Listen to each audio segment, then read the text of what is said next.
예수께서 즉시 제자들을 재촉하사 자기가 무리를 보내는 동안에 배를 타고 앞서 건너편으로 가게 하시고 무리를 보내신 후에 기도하러 따로 산에 올라가시니라.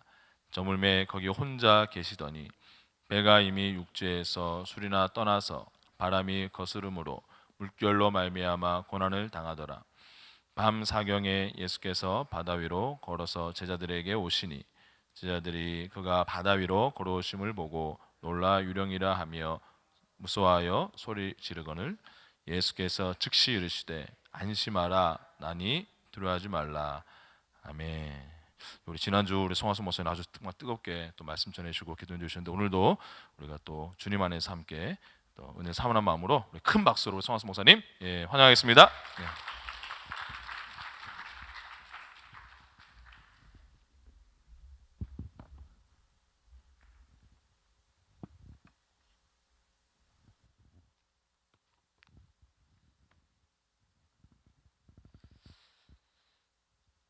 앞날 또는 미래를 뜻하는 라틴어에는 두 가지 단어가 있는데요.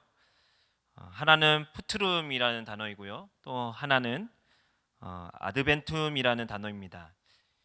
이 푸트룸이라는 단어는 영어 단어에서 퓨처와 비슷한 단어예요. 이 푸트룸은 현재와 관련해서 앞으로 주어질 미래입니다. 지금도 제가 이제 설교를 시작했는데요. 설교가 끝나면 뭐 하죠? 네, 기도합니다.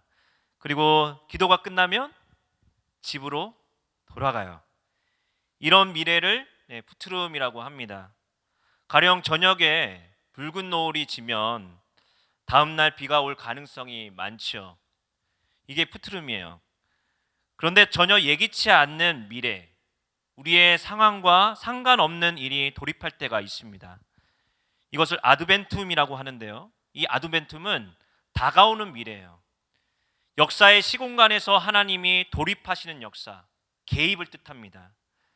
초자연적인 하나님의 개입이 역사 안에 돌입하는 사건이 바로 구원이죠. 구원은 시공간을 초월하시는 하나님께서 우리에게 다가오시는 사건입니다. 코로나19가 잠잠해지는 것 같더니 다시 산발적인 확산이 이어지고 있어요. 학교 개학도 더 미뤄지고 있습니다. 지금 전 세계적으로 그리고 지금 우리에게 필요한 미래는 어떤 미래입니까? 아드벤툼, 바로 하나님의 개입하시는 미래가 필요한 줄로 믿습니다. 한 치 앞도 모르는 상황 속에서 저와 여러분에게 다가오시는 주님을 소망 가운데 믿음으로 받아들이시기를 간절히 소망합니다. 바라기는 오늘 말씀을 통해서 우리에게 주님이 왜 다가오시는지 구체적으로 깨닫기를 원합니다. 자, 오늘 본문은 두려움에 떨고 있는 제자들에게 다가오시는 주님의 모습을 증언하고 있어요. 그렇다면 왜 예수님은 우리에게 다가오십니까? 우선 주님은 공동체를 구원하시기 위해서 다가오십니다.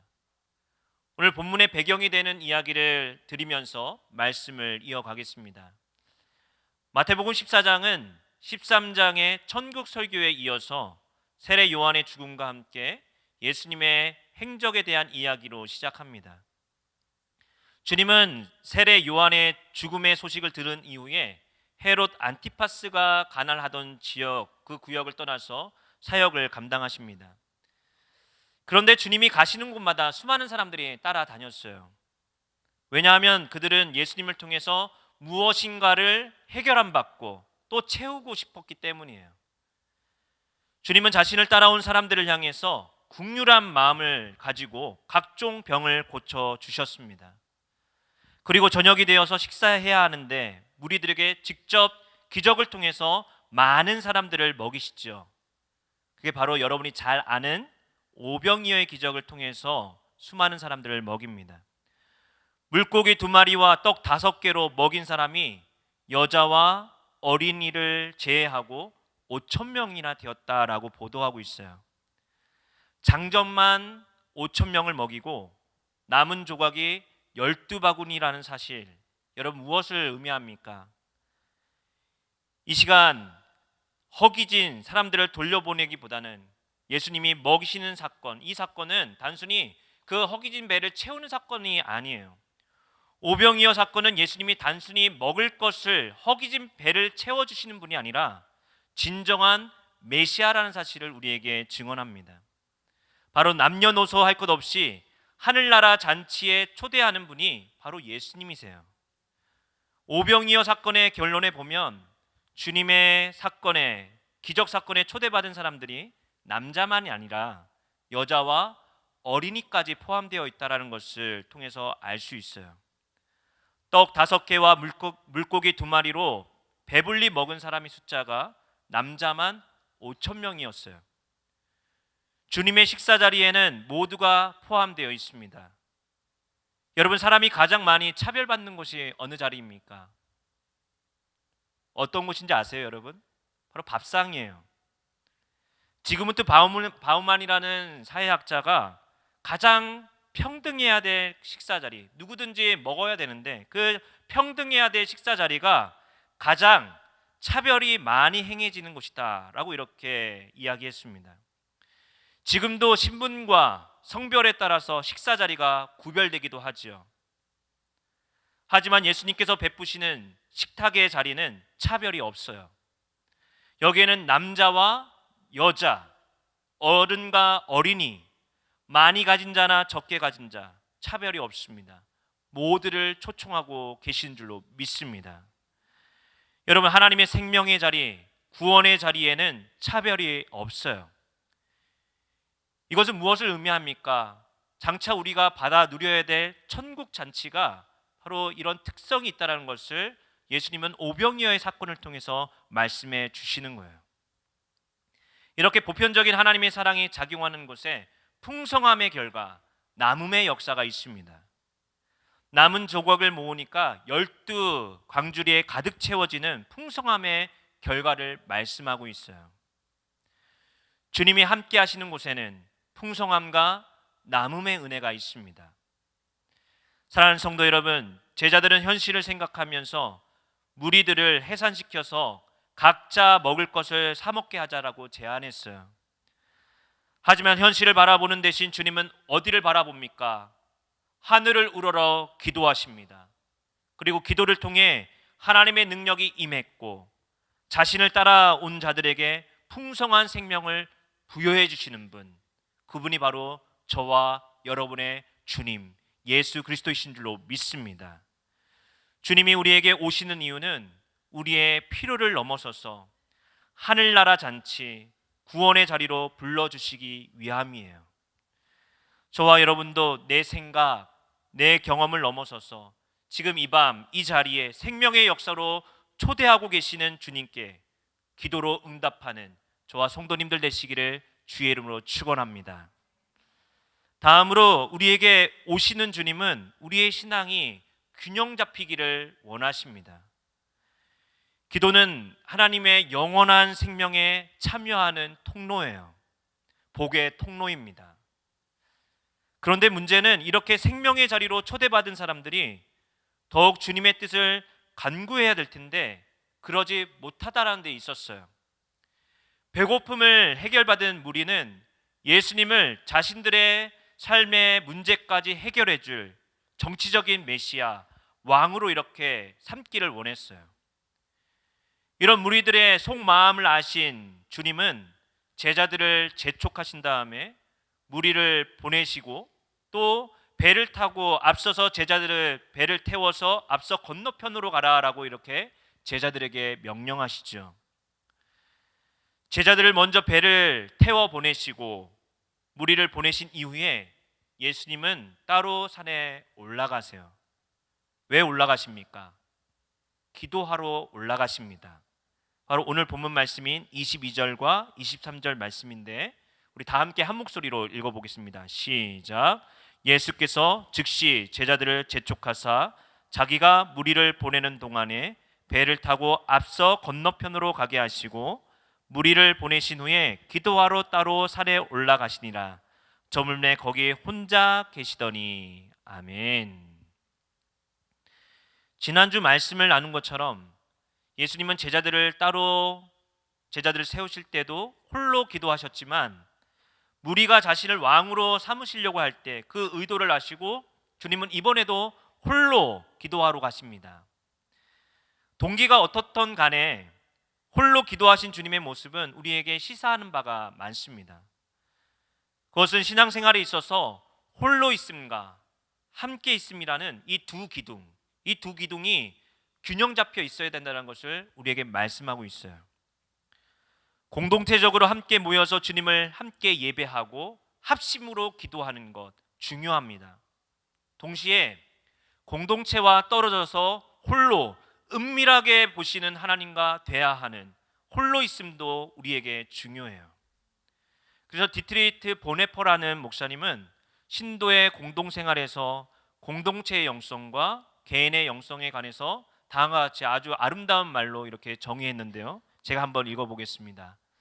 공동체 안에 있을 때에만 우리는 홀로 있을 수 있고 또한 홀로 있을 수 있는 사람만이 공동체 안에 있을 수 있다. 그렇습니다, 여러분. 신앙생활에 있어서 공동체와 개인은 서로 분리될 수가 없어요. 여러분, 건강한 신앙생활은 홀로 있음과 함께 있음이 균형 잡혀 있어야 됩니다. 제가 사역을 감당하고 있는 지역 교회에 아주 모범적인 권사님 가정이 있습니다. 권사님 부부는 평소 남들에게 폐를 끼치는 분들이 아니세요. 그래서 교회에 오기 위해서 안산에서 그 자택까지 거의 2시간 30분, 그 자동차가 없어서 자가용이 없어서 대중교통으로 오시는 두 부부 권사님이 계세요. 이분들은 주변 사람들에게 피해를 주지 않기 위해서 안산까지 차를 몇 번 갈아타고 오시냐면 거의 3번 갈아타고 오세요. 그런데 몇 주 전 다급한 전화가 제게 왔습니다. 남편 권사님이 전화를 하셨는데 아내 권사님이 영적으로 아주 심각한 상태에 놓여 있다라는 거예요. 평소 이 권사님 두 네 분은 모범적인 분이시지만 어떤 지역 공동체에 깊숙이 관여하거나 또 셀이라든지 이런 작은 소그룹 공동체에 이렇게 전혀 교분이 없었던 분이세요. 평소 저와도 어떤 이렇게 이야기를 잘 나누지 않았습니다. 근데 다급하게 전화가 오니까 신방 요청이 와서 집에 찾아갔어요. 아내 권사님의 영적인 상태는 아주 심각한 상황이었습니다. 이미 깊은 데로 수많은 그 영적인 아픔, 악한 귀신에 눌려 있는 상태였습니다. 교구장님과 또 신방사님하고 같이 4시간 동안 거의 4시간 동안 기도를 했어요. 기도하고 찬송하고 계속적으로 기도했는데 그러면서 이렇게 교회로 돌아오면서 드는 생각이 신앙이라는 게 홀로 고립되어 있어도 안 되고 또 반대로 너무 공동체 안에서만 있어도 안 되는구나.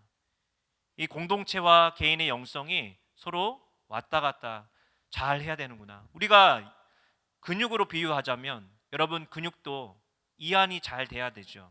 그래야지 영적인 근육이 붙을 수가 있는 거예요. 건강한 신앙생활도 마찬가지입니다. 홀로 있음과 함께 있음이 균형 잡혀 있어야 될 줄로 믿습니다. 예수님의 모습 속에 저는 이런 모습을 발견해요. 하나님의 아들로서 무리에게 기적을 베푸셨어요. 그리고 칭송받을 수도 있었고 공동체에 이렇게 함께 정말 기쁨을 누릴 수도 있었습니다. 하지만 주님은 그런 공동체에 자기를 왕으로 삼으려고 하는 그런 대중의식에 함몰되지 않으셨어요. 하나님 아버지께 기도하는 홀로 있음의 시간을 늘 따로 가지신 줄로 믿습니다. 사랑하는 성도 여러분, 바라기는 우리의 기도 생활, 신앙 생활도 홀로 있음과 함께 있음이라는 이 두 기둥이 균형 잡혀 있기를 소망합니다. 함께 모여서 기도하고 성도의 교제를 나누고 또 흩어져서는 은밀하게 보시는 주님과 깊이 대화하고 각자의 공동체에서 각자의 삶의 자리에서 주님과 사귐의 자리가 늘 끊임없는 우리 광교 꿈의 교회 성도님들 되시기를 주의 이름으로 축원합니다. 세 번째로 주님은 홀로 있는 또한 우리를 건져주시기 위해서 찾아오시는 분이세요. 주님이 우리에게 오시는 궁극적인 이유가 뭡니까? 환난에서 건져주시기 위해서예요. 무리를 흩어보내시고 기도하기 위해 산으로 가셨을 때 한편 제자들은 어떤 상황에 놓입니까? 제자들이 탄 배는 24절의 말씀에 보는 것처럼 이미 육지에서 술이나 떨어져 있었습니다. 호수 한가운데 있었어요. 그런데 그때 문제가 닥칩니다. 바람이 거세지고 물결이 높아지는 거예요. 물결도 높은데 앞도 잘 안 보이는 그런 밤 사경이었습니다. 이 밤 사경이라는 시간은 로마식 시간인데요. 지금 시간으로 환산하면 거의 새벽 3시에서 6시에 해당되는 시간이에요. 동이 터오르기 전 가장 시륵 같은 밤이었습니다. 이때 제자들은 호수 한가운데 있었고 광풍을 맞은 거예요.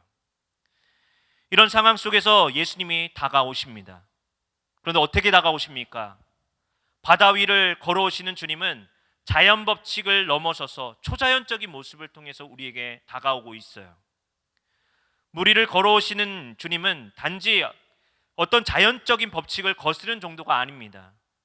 주님은 모든 자연을 지배하시는 분이라는 것을 말씀을 통해서 우리에게 들려주고 있습니다. 물 위를 걷는 주님은 하나님의 아들이심을 몸소 보여주시는 거예요. 온 세상을 창조하시고 창조 세계를 다스리는 분, 그분이 누구십니까?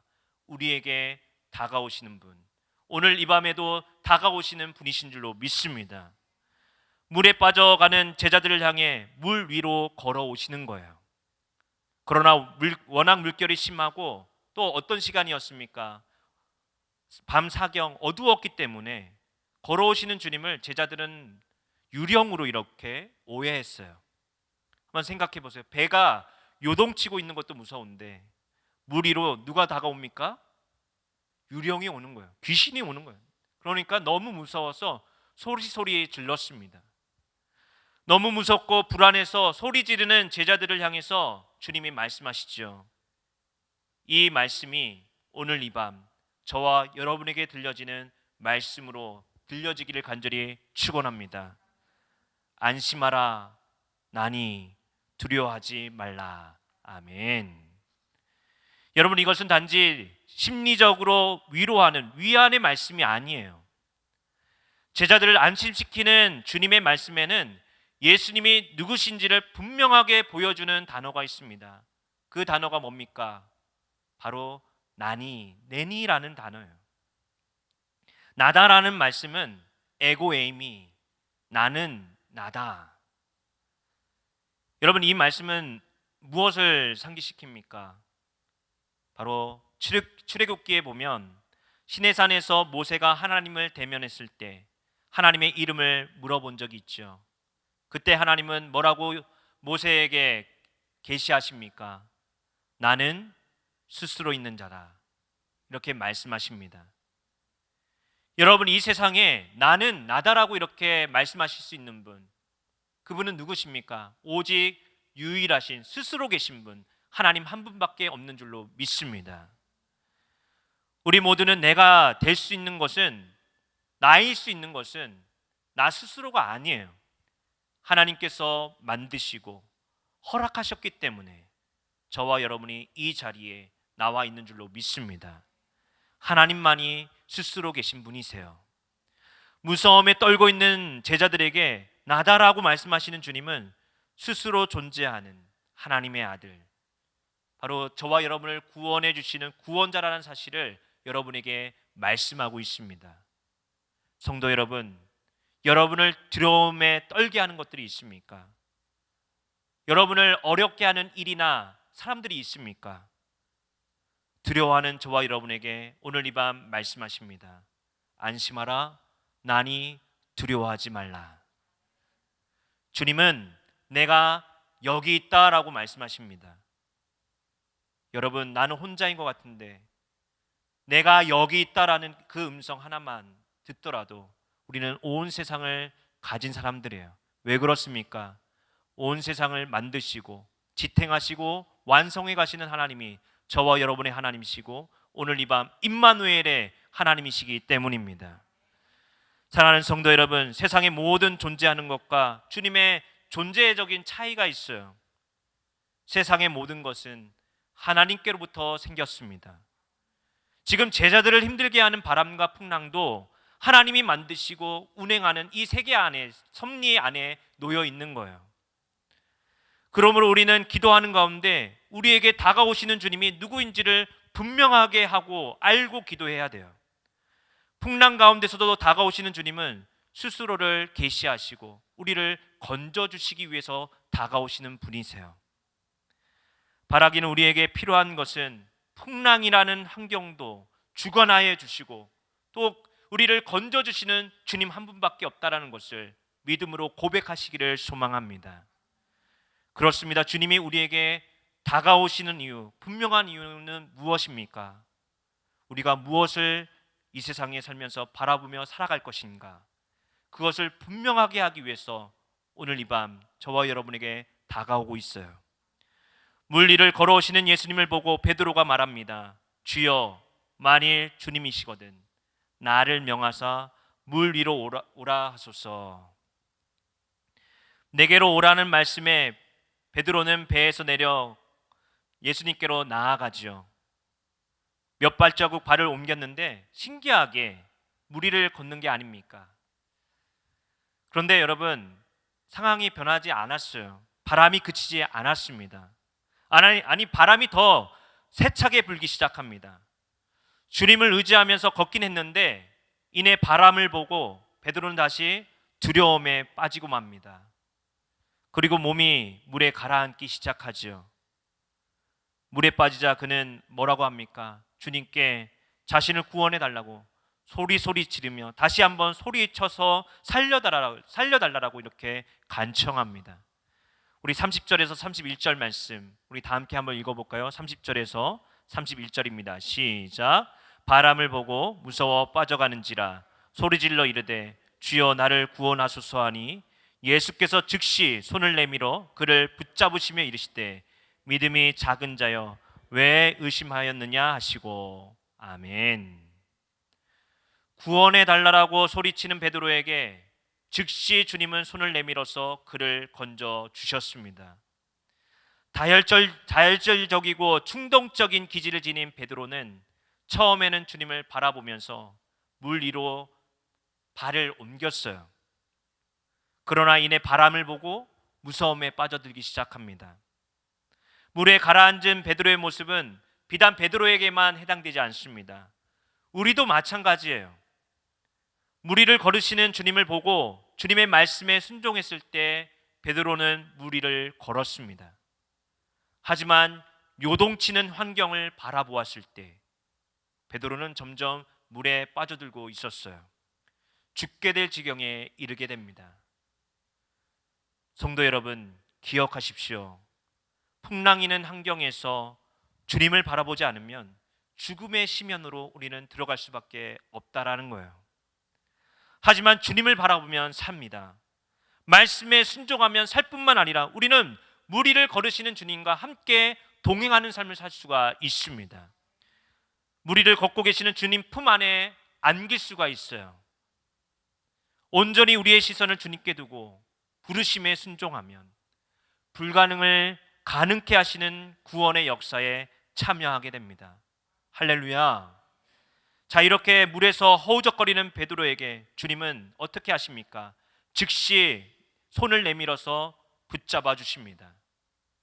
저에게 다가오는 말씀이 있어요. 즉시라는 단어예요. 이게 바로 하나님의 은혜인 줄로 믿습니다. 은혜는 다가오는 것, 그냥 푸트름 내 현재 상황에서 그냥 막연하게 이루어지겠지가 아니라 아드벤tum의 역사예요. 즉시 하나님의 개입, 하나님의 임재가 바로 저와 여러분의 미래인 줄로 믿습니다. 우리는 늘 실수하면서 살아가요. 하지만 하나님은 즉시 손을 내밀어서 우리에게 구원해 주시고 저와 여러분에게 손을 내밀어 주십니다. 손 내밀어 우리를 건져주시는 주님의 은혜는 전혀 예기치 않는 하나님의 은혜예요. 그리고 전적인 은혜를 입은 베드로에게 예수님 말씀하시죠. 뭐라고 말씀하십니까? 믿음이 작은 자여 왜 의심하였느냐? 여기서 믿음이 작다라는 것은 그냥 믿음의 분량이 조그마다 이런 게 아니라 주님을 온전히 신뢰하지 못했느냐라고 예수님은 말씀하시는 거예요. 다가오시는 예수님께서 저와 여러분에게 요청하시는 믿음이 어떤 믿음입니까? 바로 주님을 온전히 신뢰하는 믿음, 내 모든 것을 맡기는 믿음인 줄로 믿습니다. 상황이 어떤지 간에 주님을 의지하는 게 믿음이에요. 믿음은 반쯤 믿는 게 아니에요. 믿음은 주님께 전적으로 신뢰하고 나 자신을 드리는 것이 믿음입니다. 바라기는 저와 여러분 모두에게 끝까지 주님을 신뢰하는 절대 믿음이 있기를 간절히 소망합니다. 때로 물에 빠져서 허우적거리는 나 자신을 보고 실망하고 있습니까? 실망하지 마십시오. 우리의 부족함을 아시면서도 구해달라고 그 소리치는 그 요청에 사랑으로 즉각적으로 응답해 주시는 주님이 살아계십니다. 이렇게 베드로를 붙잡아 주시는 예수님은 그와 함께 배에 오르자 바람이 그쳤어요. 이 모든 광경을 본 나머지 제자들 어떻게 응답합니까? 예수님께 절하면서 그들의 입술의 고백이 나오죠. 하나님의 아들이심을 고백하고 있습니다. 성도 여러분, 주님의 구원에 대한 우리의 반응도 이런 모습이어야 합니다. 풍랑에 허덕이는 제자들과 베드로의 모습은 무능해 보입니다. 하지만 저는 제자들의 이런 무능함 속에서도 신앙의 진정한 자세를 깨닫습니다. 신앙이라는 것, 신앙은 주님의 전적인 역사를 수용하는 것이고 기다리는 거예요. 수동적이고 기다리는 것 때로는 무능해 보입니다. 무기력해 보여요. 그러나 절대로 그렇지 않습니다. 내가 세상에서 무엇인가를 잘 조작하고 만들어가고 꾸며대고 바꿀 수 있다고 생각하면 그때부터 우리는 허우적거리기 시작합니다. 그런데 신앙은 그런 게 아니에요. 우리 모두 신앙의 출발은 하나님의 다가오심, 주님의 오심에서부터 시작됩니다. 아드벤툼, 주님의 오심을 받아들이고 그 받은 사랑으로 이 세상에 살아가는 것, 그것이 바로 신앙생활입니다. 진정한 힘은 하나님의 창조의 능력에 전적으로 받아들이는 것, 이것이 바로 기도죠. 그래서 기도할 때도 기도의 시작은 기도를 들으시는 주님을 선명하게 바라봄에서부터 시작됩니다. 내 기분이나 상황 여건에 따라서 기도가 잘 되고 기도가 안 되고가 아니라 이 모든 것을 넘어서서 하나님의 다가오심, 역사하심 속에 우리 자신을 개방하고 하나님의 역사 가운데 우리 자신을 투신할 때 믿음의 역사가 일어나는 거예요. 여러분, 내 힘 의지해서 기도하는 게 아닙니다. 오늘 이 시간 기도할 때도 내 힘이 아니라 전적인 하나님의 역사, 성령의 능력을 통해서 기도하는 저와 여러분 되시기를 소망합니다. 환경이 어떻든 주님 바라보기를 소망합니다. 기도의 주도권은 나에게 달려있지 않습니다. 늘 주님의 오심으로부터 기도를 시작하고 기도할 때도 다가오시는 주님을 바라보고 붙잡기를 소망합니다. 기도는 내 생각, 환경을 넘어서서 하나님을 의지하는 것이고 주님의 능력 안에 거하는 거예요. 기도는 하나님의 다가오심, 전적인 새로운 역사인 아드벤툼의 역사에 우리 자신을 지속적으로 개방하고 참여하는 것, 지속적으로 받아들이는 과정이 바로 기도하는 거예요. 성도 여러분, 주님이 먼저 다가오시고 기도의 자리로 우리를 초청하셨기 때문에 이 시간 함께 주님을 찬양하고 말씀을 듣고 또 말씀을 의지하며 기도하는 줄로 믿습니다. 바라기는 우리 모두 바다 한가운데 빠져서 허우적거리는 우리에게 지금도 다가오시는 주님을 바라보기를 소망합니다. 그리고 말씀에 순종하면서 끝까지 주님을 바라봄으로 구원의 역사에 전적으로 참여하는 저와 성도님들의 삶이 되기를 주의 이름으로 축원합니다.